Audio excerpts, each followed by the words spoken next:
What I'd like to do is show you a little bit of a demo.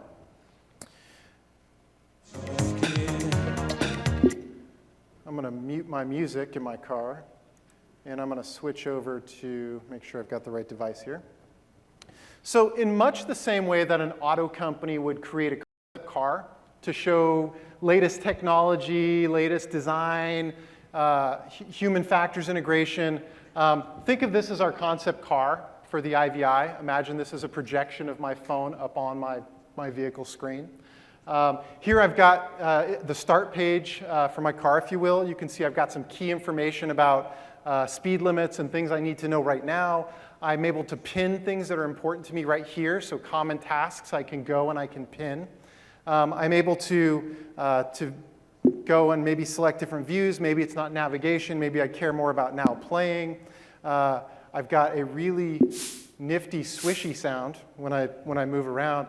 One of the things you notice here is there's this opportunity for application builders to also participate in this ecosystem in a couple different ways. You can imagine that maybe if my car's in park, I can run any kind of arbitrary app, project that up to this screen. But if my car's in drive mode, one of the things that we will aim to do is enable application builders to write apps that conform with good safe drive mode behavior and safe drive mode user interface standards so that they can participate here as well. So interesting stuff. If I can go to the maps experience, it's really small, but you might be able to see that the map is currently centered on Pacific Raceways right now near Seattle. That's not a joke, by the way. This isn't something that we just dreamed up in our UI lab and I'm kind of showing it. We actually put this in the dash of cars, and we use it in two environments. One is we have a full wraparound simulator with kind of eye tracking, so we could tell where people are glancing as they're using this kind of thing and driving in the simulator. But we also really do take this to the racetrack and try and see, OK, does this really work like we plan on it working? But of course, I can choose to go somewhere else. Maybe I want to go home and go ahead and start. Oh, start no worky. This is why it's a concept, ladies and gentlemen. So let's head back here. Try this one more time. Hey, look, it was like I never crashed. Sorry, that's a bad term to use here, isn't it? Let's head over to, looks like Moby. Let's go ahead and pause Moby while we're working.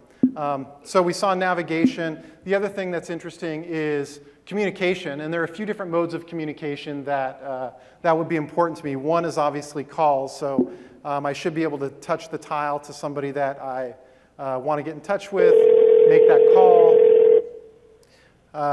I wonder if David's home. I'm not sure. The number you are trying to reach is unavailable. At the tone. OK. I guess David's not there. The other thing I can do is take a look at frequent contacts. I can look, for example, at my messages. I could say, this text message, yes, go ahead and read that one to me as an example. Coming over to media, you can imagine integration with all of my media sources, certainly those on my phone, but also ideally those that exist in my car as well, to be able to tune, for example, to a particular radio source, or maybe even to Xbox radio.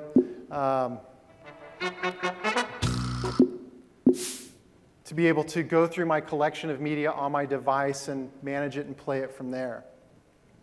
So that's just a taste. Again, more of a concept, but a concept that we're working very, very seriously on so that we can bring the best of these two worlds, the IVI and my brought-in Windows device, together.